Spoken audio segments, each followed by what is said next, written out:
এরপর দিন সবার জন্য খাবার নিয়ে আসবো, ঠিক আছে?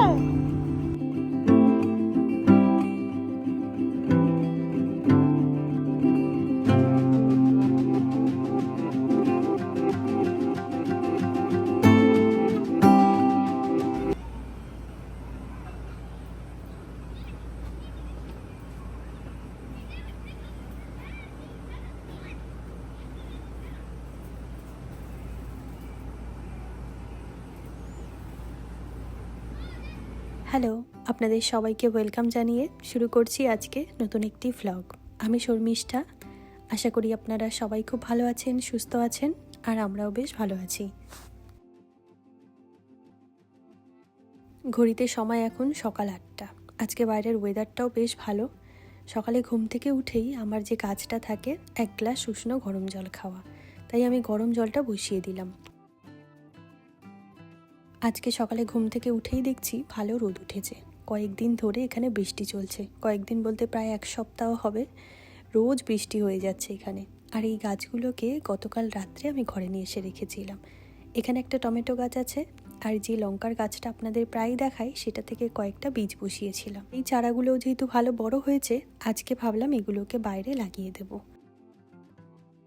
আর তাছাড়াও আমার কিছু টুকটাক গাছ রয়েছে বাইরে। কয়েকটা পুঁই শাকের গাছ লাগিয়েছিলাম, যেগুলো ওই ছোট ছোট অবস্থাতেই মারা গেছে কিছু। একটা মতন রয়েছে, জানি না সেটা বাঁচবে কি না। যা যা টুকটাক গাছ রয়েছে আজকে সেগুলোকে লাগিয়ে দেব। আর এদিকে আমার জলটাও গরম হয়ে গেছে। এখন ওই বাইরে গিয়ে কিছুক্ষণ দাঁড়িয়ে থাকি, কারণ সকাল সকাল এই ওয়েদারটা আমার তো বেশ ভালো লাগে। একটা মিষ্টি ঠান্ডা হাওয়া বয়, যেটা গায়ে লাগাতে আমার এত ভালো লাগে। প্রায় অনেক দিন ধরে কমেন্ট বক্সে আমি একটা কথাই দেখছি ঘোরাফেরা করছে। আপনারা অনেকেই আমাকে একটা কথা বারবার বলেন যে তুমি রোজ ভ্লগ দিও, তোমার ভ্লগের অপেক্ষায় থাকি, তুমি কেন একটু তাড়াতাড়ি করে ভ্লগ দাও না। যদিও আমি জানি আমার ভ্লগে খুব একটা ভিউজ হয় না, তবুও চলুন আজ সকাল সকাল এটাই আপনাদের বলি যে আমি রোজ রোজ কেন ভ্লগ দিই না। আসলে আমরা যেহেতু এখানে দুজন মাত্র মানুষই থাকি, তাই ওই রোজকার একই জিনিস আমার শেয়ার করতে ভালো লাগে না। তাতে আমার মনে হয় আপনারা বোর ফিল করবেন। আর তাছাড়াও আমরা যেহেতু রেন্টেড রুমে থাকি, এখানে তো আমার ঘরে খুব বেশি জিনিসপত্রও নেই যেগুলো আমি কাজ করে আপনাদেরকে দেখাবো। আর তাছাড়াও আমাদের ঘরে খুব একটা কাজ নেই, ওই রান্না আর টুকটাক কিছু কাজ বাজ। তো সেগুলোই আমি ভাবি যে রোজ রোজ একই জিনিস আমি কী দেখাবো, সেই রান্না বান্না বা একটু ঘুরতে যাওয়া বা একটু বাজার করতে যাওয়া, যেটা দৈনন্দিন জীবনে আমি করে থাকি। তবে কি এই দৈনন্দিন জীবনের বাইরে ছাড়া আমাদের অন্য কোনো জগৎ নেই বা অন্য কোনো কিছু করার নেই? অবশ্যই আছে। তবে আমার মনে হয় কিছু জিনিস একটু পার্সোনাল থাকা ভালো। সব কিছু আমি একেবারে ডিটেলে সোশ্যাল মিডিয়াতে আনতে চাই না। যদিও তার সংখ্যা খুবই কম, তবুও আমি ততটুকুই আপনাদের দেখানোর চেষ্টা করি যতটুকু দেখালে আমার ভালো লাগবে আর আপনাদেরও ভালো লাগবে। তাই ওই রোজ রোজ একই জিনিস দেখিয়ে আমি আপনাদেরকেও বোর করতে চাই না, আর আমি নিজেও বোর হতে চাই না। তবুও আপনাদের যদি ভালো লাগে আমার এই দৈনন্দিন জীবনের ভ্লগ, অবশ্যই কমেন্টে জানাবেন। আমি চেষ্টা করব একটু তাড়াতাড়ি করে ভ্লগ দেওয়ার। সে যাই হোক, এখন রান্নাঘরে এসেছি সকালে জলখাবার বানাতে। ও যেহেতু ঘরে নেই, আমার একার জন্যই বানাচ্ছি। এখন বানাচ্ছি ওটস প্যানকেক। ঘরে আবার দেখলাম কিছু ফলও রয়েছে। একটা কলা একটু বেশি নরম হয়ে গেছে, তাই অর্ধেকটা মতন দিয়েছি। আর কিছু ব্লুবেরি ছিল, সেগুলোও ভাবলাম দিয়ে দিই। আর ওই ওটসটাকে না আমি একটু বেশি করে গ্রাইন্ড করে রাখি, কারণ মাঝে সাঝেই আমি ওটসটা খুব খাই, যেমন এই ওটসের চিলা বানিয়ে বা ওটসের রুটি বানিয়ে। তাই একবারে আমি বেশি করে গ্রাইন্ড করে রেখেছি, যাতে আমার তাড়াহুড়ো করতে না হয়, খুব চটজলদি আমি যখন ইচ্ছে তখন খেতে পারি। আর এই প্যানকেক তো এমনিতেই ভালো লাগে খেতে, আরও সেটা যদি একটু হেলদি ওয়েতে হয় তাহলে তো কোনো কথাই নেই। আমি আজকের যে প্যানকেকটা বানিয়েছিলাম তার মধ্যে কিছুটা কলা, কিছুটা ব্লুবেরি, একটু দুধ, একটা ডিম আর একটু সিনামন পাউডার দিয়েছিলাম। ব্যাস, খুব সিম্পল আর খুব দ্রুত হয়ে যায়, খেতেও বেশ ভালো লাগে। ও হ্যাঁ, তবে আরেকটা জিনিস বলতে ভুলে গেছি, আমি সামান্য লবণও দিয়েছিলাম এই ব্যাটারের মধ্যে। এরপর আমি কিছুটা বাটার দিয়ে তার মধ্যে প্যানকেকগুলো দিয়ে দিয়েছি। একটু ছোট ছোট করে বানিয়েছি যাতে একবারে হয়ে যায়। আর এর মধ্যে ব্লুবেরিটা কিন্তু অপশনাল, আমার ঘরে ছিল বলে আমি দিয়ে দিয়েছি। অন্যান্য সময় আমি ব্লুবেরিটা খুব একটা বেশি ব্যবহার করি না, শুধু কলাই দিয়ে থাকি। আর এই প্যানকেকটা হয়ে যাওয়ার পর আমি আমার ফোন থেকে যে কটা ক্লিপ নিয়েছি, পরে দেখলাম সেগুলো আমি কিছুই শ্যুট করিনি। খুব খারাপ লাগছিল সেটা দেখার পর। প্যানকেকটা খেতে এত ভালো হয়েছিল, ভাবছিলাম পুরো ভিডিওটাই আপনাদের সঙ্গে শেয়ার করব। তো যাই হোক, আমি করতে পারিনি। আর ওই যে আপনাদের একটু আগে বলছিলাম না, আমাদের ঘরে ওই রান্না করা ছাড়া সেরকম কোনো বড় কাজই নেই যেটা আমি আপনাদের সঙ্গে শেয়ার করব। আর টুকটাক যেগুলো থাকে, যেমন এটা ওটা পরিষ্কার করা, ঘরবাড়ি পরিষ্কার করা, ওগুলো আর কী বা দেখাবো। যেমন আজকের দিনটাই ধরুন না, কালকে ও যখন আসলো বাড়িতে তখনই বলছে খাবার খেতে খেতে যে কয়েকদিন ধরে ঘরের খাবার খাচ্ছি, চলো তাহলে কালকে বাইরে থেকে খেয়ে আসি, কালকে আর তোমার রান্নাবান্না কিছু করতে হবে না, আর রাতেরটা আমরা সঙ্গে করে নিয়ে আসবো। তো সেই জন্যেই আজকে আমার ঘরে সেরকম রান্নাবান্নাও নেই, সকালে শুধু একটু জলখাবার বানিয়েছি, ব্যাস। দুপুরে তো বাইরেই খাওয়া দাওয়া করছি, আর রাতেরটাও সঙ্গে করে নিয়ে আসছি। তাহলে কি আমি দেখাবো বলুন তো? একটু রান্নাবান্নাটাই দেখাই, সেটাও তো আমি আজকে দেখাতে পারলাম না। আর তাছাড়াও জানেন তো, আমরা এই ভার্জিনিয়াতে আসার পর থেকেই আমার হাজব্যান্ড কাজে এত ব্যস্ত হয়ে গেছে, আরও বিশেষ কিছু কারণে আমরা বেশ কিছুদিন দূরে কোথাও ঘুরতে যেতে পারছি না। বলতে পারেন এই একটা বছর আমি ঘরেই রয়েছি বেশিরভাগ সময়টা, ঘুরতে গেলে হয়তো কাছে পিঠে কোথাও ঘুরতে গেছি। আর ওই দেশ থেকে আসার পরেই তো সোজা আমরা এখানে চলে এসেছি। তারপর থেকে প্রায় 1 বছর আমরা এই একঘেয়ে পরিবেশের মধ্যে দুজনেরই দম বন্ধ হওয়া অবস্থা। মাঝে মাঝে তো দুজনের মনে হয় যে সব কিছু ছেড়ে দিয়ে দূরে কোথাও ঘুরতে চলে যাই। তবুও আমাদের হাত পা এখন বাঁধা, যেতে পারছি না। আর কেন যেতে পারছি না সেটাও খুব দ্রুত আপনাদের সঙ্গে শেয়ার করব। সে যাই হোক, এখন আমাদের যে পরিস্থিতি চলছে সেটা ঠিক না হওয়া পর্যন্ত আমি এটুকু বলতে পারছি না যে আমি আপনাদেরকে কতদিন পর পর ভ্লগ দিতে পারবো।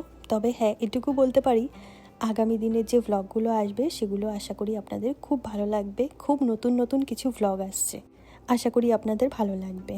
আরও আমি তো তাদের কাছে খুবই কৃতজ্ঞ যারা কমেন্ট বক্সে আমাকে প্রায়ই বলতে থাকেন আমি কেন ভ্লগ দিই না, আমার ভ্লগের জন্য আপনারা অপেক্ষা করেন। সত্যি আমি যখন এরকম কমেন্ট দেখি তখন আমার খুব খারাপ লাগে, আরও মনে হয় কি বেশি বেশি করে ভ্লগ দিই। তো যাই হোক, আমি খুব করে চেষ্টা করব একটু দ্রুত ভ্লগ দেওয়ার। এদিকে আমার যখন গাছ লাগানো শেষ হয়ে গেছে, তারপর দেখছি জোর বৃষ্টি নেমেছে।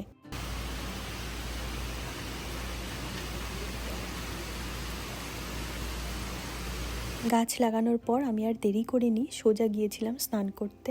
এরপর পুজোটাও সেরে নিয়েছি। আর ও তো এই বৃষ্টির মধ্যেই চলে এসেছে। তবে রেডি হতে হতে দেখছি বৃষ্টিটা কিন্তু বাইরে কমে গেছে। তো আমরা রেডি হয়ে গেছি, এখন বেরিয়ে পড়বো। তখন তো বৃষ্টি হচ্ছিল বাইরে, এখন আবার সুন্দর রোদ উঠেছে। চলো তাহলে বেরিয়ে পড়ি। এটা দিয়ে দাও। সকালে যেমন দেখলাম সুন্দর রোদ উঠেছে, এই বৃষ্টি হওয়ার পরে আবার দেখলাম সেরকমই সুন্দর রোদ উঠেছে। আর খুব বেশি সময় যেহেতু বৃষ্টি হয়নি, আশেপাশে রাস্তাঘাট সব দেখুন কিভাবে শুকিয়ে গেছে, শুধু মাটিগুলো ভিজে রয়েছে। আর এই বৃষ্টির পরপর যখন রোদ ওঠে না, বেশ ভালো লাগে আশেপাশের পরিবেশটা। আর আমাদের ঘরের সামনে যে পার্কটা আপনাদের প্রায় দেখাই, সেখানে না বেশ কিছু সুন্দর ফুলের গাছ হয়েছে। যখন এই পার্কটাতে আসি মনটা ভরে যায়। আর এই ফুলগুলো খুব বেশি দিন তো থাকে না, আর এই সময়টা যেহেতু প্রায় বৃষ্টি হয়, এই ফুলের পাপড়িগুলো বৃষ্টিতে ঝরে যায়, ওই অনেকটা চেরি ফুলের মতন সপ্তাহখানেক বলতে পারেন থাকতে পারে এগুলো। আর এদিকে গল্প করতে করতে আমরা চলেও এসেছি। যদিও আমরা আজ খুব বেশি দূরে যাচ্ছি না, আমাদের ঘরের একদম খুব কাছে রয়েছে, মানে 2 মিনিট মতন রাস্তা রয়েছে, সেখানে একটা ছিল রেস্টুরেন্ট, তবে আমরা সেখানে যাইনি। আর এটাতে ধরুন ওই 5 মিনিট মতন লেগেছে আসতে। এটা একটা নেপালি রেস্টুরেন্ট। ফ্রন্ট এরিয়াটা দেখে বেশ ভালো লাগলো, খুব সুন্দর করে জায়গাটা সাজানো রয়েছে। আর এই যে ওপরে রাক্ষসের মতন, ওটাকে আমি কি বলে জানি না, তবে দেখছিলাম বাইরে থেকে রেস্টুরেন্টের ভেতরেও ওই রকম রাক্ষসের কিছু মূর্তি দিয়ে সাজানো রয়েছে। ভেতরটাও খুব সুন্দর করে সাজানো ছিল। তো চলুন, বেশি কথা আর বলবো না, এমনিতেই দুপুর এখন প্রায় 1:30টার কাছাকাছি বেজে গেছে। আর ওই 2-1টা গাছপালা লাগিয়ে আমার বেশ খিদেও পেয়েছে। এখানে এসে তো আমার খুব ভালো লাগছে, একদম শান্ত শিষ্ট নিরিবিলি পরিবেশ এখানে। আরও জানেন তো, এটা যেহেতু নেপালি রেস্টুরেন্ট, ঢুকেই দেখলাম কয়েকজন নেপালি ড্রেস পরে রয়েছে, খুব ভালো লাগলো দেখে। আর এনাদের ব্যবহারও খুব ভালো। এরপরে আর দেরি না করে দুজনেই মেনু চেক করছিলাম। এই দুপুরবেলায় একটু ভাত না হলে ভালো লাগে না, তাই ওর প্রথম দিকে চোখ গেছে এই ভেজ থালিটার দিকে। আর দেখতেও দেখুন দেখাচ্ছে বেশ লোভনীয়, তাই আর দেরি না করে ও তো এটা অর্ডার করে দিয়েছে। আর আমারটাও সেম, তবে শুধু মাটন আমার এক্সট্রা আসবে। আমি মাটন থালি অর্ডার করলাম, আর ও ভেজ থালি। আর এটা যেহেতু নেপালি রেস্টুরেন্ট, হট করে আমাদের মাথায় এলো এখানে মোমোটা ভালো পাওয়া যেতে পারে, তাই আমরা অ্যাপেটাইজারে মোমো অর্ডার করেছিলাম। আর এটা ছিল নিমকি, এটা ওই কমপ্লিমেন্টারি স্ন্যাক। এটা খেতে দুর্দান্ত ছিল। আরও জানেন তো, কোথাও খাবার খেতে গেলে খাবার অর্ডার দেওয়ার পরের যে মুহূর্তটা, ওটা যে কতটা কষ্টকর। এমনিতেই এখন দুপুরবেলা দুজনেরই খিদে পেয়েছে, তার মধ্যেই যে খাবার অর্ডার দিয়ে যে কতক্ষণ বসে থাকতে হয়, এটা তো আমার জন্য খুবই কষ্টকর। আর আমার সঙ্গে সঙ্গে ওরও খিদে পেয়েছে, তাই কি করব, সামনে যে নিমকিগুলো ছিল ওগুলোই একটু একটু করে খাচ্ছিলাম।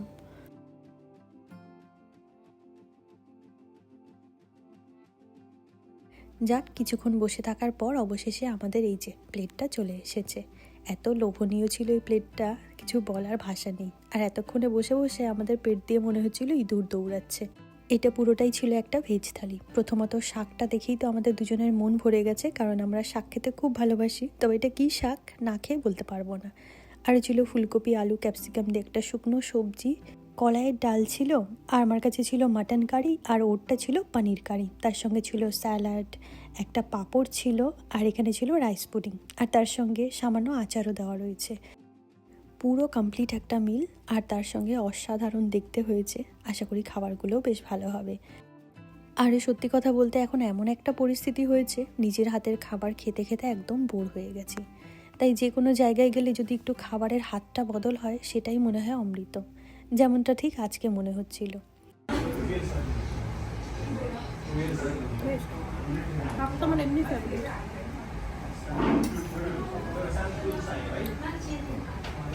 ভালো হয়েছে।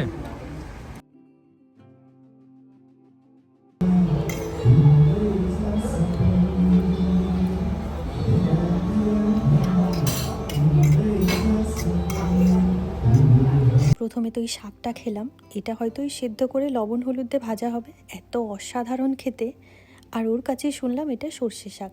আমি এদেশে এসে কখনো এইখানকার সর্ষে শাকটা খাইনি। এখানকার সর্ষে শাক না অনেক মোটা মোটা হয়। এই প্রথমবার আমি ট্রাই করে দেখলাম, দুর্দান্ত খেতে হয়েছে। আমি ইন্ডিয়ান দোকানে অনেকবার দেখেছি সর্ষে শাক, তবে কিভাবে রান্না করতে আমি জানি না বলে আনা হয়নি। এবার তো আমি ডেফিনেটলি নিয়ে আসবো ইন্ডিয়ান দোকানে যখন দেখবো সর্ষে শাক। আর এর ঠিক পরে আমি ট্রাই করেছিলাম আলু, ফুলকপি আর ক্যাপসিকাম দিয়ে যে শুকনো সবজিটা ছিল সেটা, ওটাও ছিল অসাধারণ। আজকে অন্য হাতে রান্না খাচ্ছি বলে এত ভালো লাগছে কিনা জানি না, তবে প্রত্যেকটা রান্না ছিল খুব সুন্দর। আর এই পনিরের সবজিটাও খুব ভালো ছিল।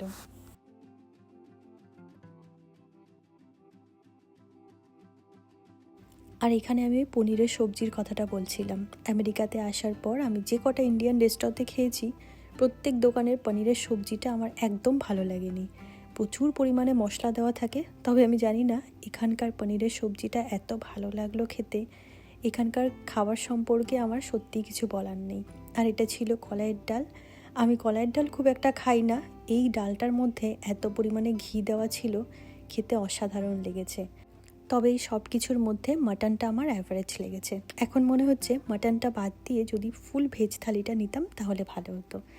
আর শেষে যদিও রাইস পুডিং ছিল, তবুও ওর একটু গোলাপ জামুন খেতে ইচ্ছে করেছিল, তাই একটা একটা করেই নিয়েছি, খুব বেশি নিইনি।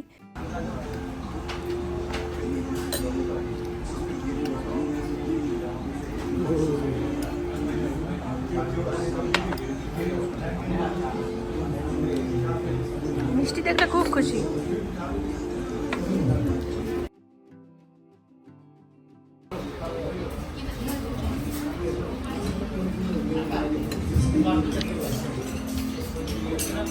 কেমন?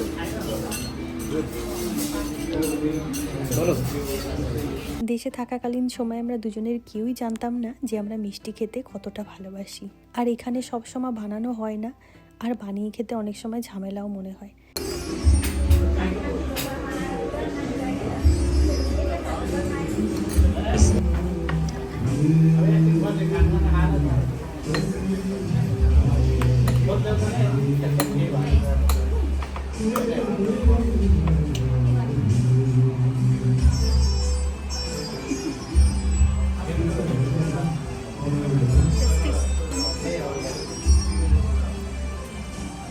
আমাদের বাঙালিদের শেষ পাতে একটু মিষ্টি না হলে চলে না। তবে বিশ্বাস করুন, আজকের এই খাবার খাওয়ার পর শেষ পাতে যখন এই মিষ্টি আর পায়েসটুকু খেলাম, মনে হলো একটা আলাদা তৃপ্তি পেলাম খেয়ে। আমেরিকাতে আসার পর আমরা প্রচুর ইন্ডিয়ান রেস্টুরেন্টে খেয়েছি, তবে দেশে বলুন বা বিদেশে আমাদের নেপালি রেস্টুরেন্টে খাওয়ার সৌভাগ্য কখনো হয়নি। এই প্রথমবার আমরা নেপালি খাবার খেলাম, আর আজকে না খেলে হয়তো জানতেই পারতাম না যে নেপালি খাবার এত টেস্টি হতে পারে। খুব হাইফাই খাবারগুলো ছিল না, একদম সিম্পল খাবারগুলো যে এত টেস্টি হতে পারে সেটা সত্যিই আমাদের জানা ছিল না। আর কাল খুব অল্প সময়ের মধ্যে আমরা এখানকার রেটিং দেখে আজ চলে এসেছি। তবে এখানে আসার পর এখানকার খাবার যে এত অসাধারণ হবে এটার কোনো ধারণাই আমাদের ছিল না। আমি তো একবার হলেও আপনাদেরকে রেকমেন্ড করব, কেউ যদি ফেয়ারফ্যাক্সের কাছাকাছি থেকে থাকেন অবশ্যই এখানে একবার আসবেন। আশা করি আপনারা হতাশ হবেন না। আর এটা কিন্তু কোনো প্রমোশনাল ভিডিও না, আমাদের খেয়ে ভালো লেগেছে তাই আপনাদেরকে রেকমেন্ড করছি। ঘুমিয়ে পড়ো। খাবার খাওয়ার পরে সত্যি এতটা তৃপ্তি হয়েছে মনে হচ্ছিল এখানেই ঘুমিয়ে পড়ি। আর ওই যে আপনাদের বলছিলাম আমরা আসার পরই মোমো অর্ডার করেছিলাম, তবে আমাদের মেইন কোর্সের আগে ওনারা মোমোটা দিতে পারেনি, আগে মেইন কোর্স চলে এসেছে, তাই মোমোটা আর খেয়ে উঠতে পারিনি, ওটাকে একবারে প্যাক করে নিয়েছি, আমাদের রাতের খাবারে ওটা হয়ে যাবে। আরও আপনারা যদি কেউ এখানে আসতে চান, ফেয়ারফ্যাক্সের কাছাকাছি যারা আছেন আমাকে কমেন্টে অবশ্যই জানাবেন, আমি রেস্টোর ঠিকানাটা আপনাদেরকে দিয়ে দেব।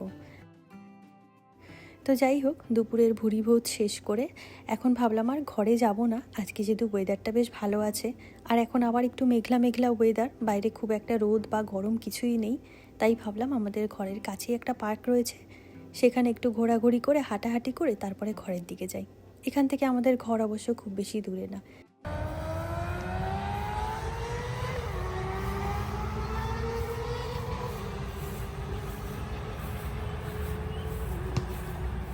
এখানে তো আমরা মাঝে মাঝে আসি শুধু এই হাঁসগুলোকে দেখার জন্য।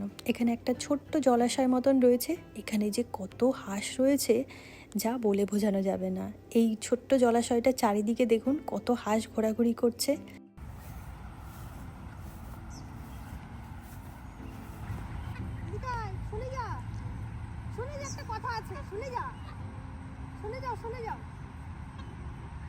ভালো কথা আছে।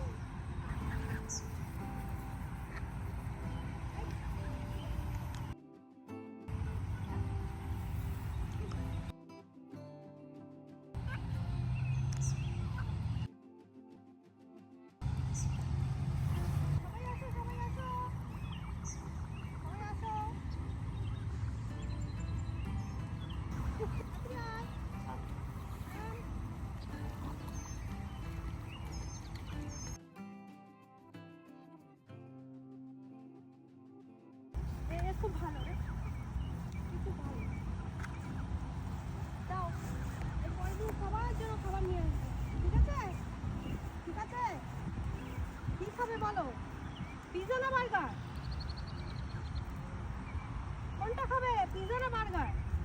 তোমরা কি খাবে? খাবার নিয়ে আসছি রে সোনা, এর পরের দিন যেদিন আসবো তোমাদের জন্য খাবার নিয়ে আসবো। হ্যাঁ, রাগ করিস না আজকে। আসো আসো, এরপর দিন সবার জন্য খাবার নিয়ে আসবো, ঠিক আছে? ভয় পাচ্ছ? আসো, তোমাকে আমি কিচ্ছু বলবো না, আসো আসো। এরা মানুষজন দেখলে খুব একটা ভয় পায় না, মানুষের কাছাকাছি ঘুরে বেড়ায়। আমরা এসেছি দেখে ওরা ভেবেছে হয়তো ওদের জন্য আমরা খাবার নিয়ে এসেছি। আর ওই যে দেখুন এই জলের মধ্যে কত হাঁস রয়েছে, আবার ছোট ছোট দেশি হাঁসগুলোও দেখুন ঘোরাঘুরি করছে। এখানে ঘুরতে ঘুরতেই হঠাৎ করে এই ওয়াইল্ড ফুলগুলো চোখে পড়লো, কি সুন্দর দেখুন দেখতে, অনেকটাই মৌরি ফুল বা রাধুনি ফুলের মতন লাগছে দেখতে। এই যে দেখুন আরও একটা, এটাও বেশ ভালো ছিল। খাবার খেয়ে আসার পর আমরা এই নিরিবিলি জায়গাটাতে বেশ কিছুটা সময় কাটালাম, ওই একটু হাসিদের সঙ্গে বকবক করলাম আর একটু হাঁটাহাঁটি করলাম। এখন প্রায় বিকেল হয়ে এসেছে, তাই আর বেশি দেরি করব না, চলুন তাহলে এবার ধীরে ধীরে ঘরের দিকে এগোনো যাক। তো আজকের ব্লগটা আর বেশি বড় করব না, এখানেই আজকের ব্লগটা আমি শেষ করছি। আবার আপনাদের সঙ্গে দেখা হচ্ছে খুব শীঘ্রই নতুন একটি ব্লগ নিয়ে। ততক্ষণের জন্য আপনারা সবাই খুব ভালো থাকবেন, সুস্থ থাকবেন। আর আমার ব্লগগুলি যদি আপনাদের ভালো লেগে থাকে একটা লাইক করে চ্যানেলটিকে সাবস্ক্রাইব করুন। তো আজকের মতন টাটা।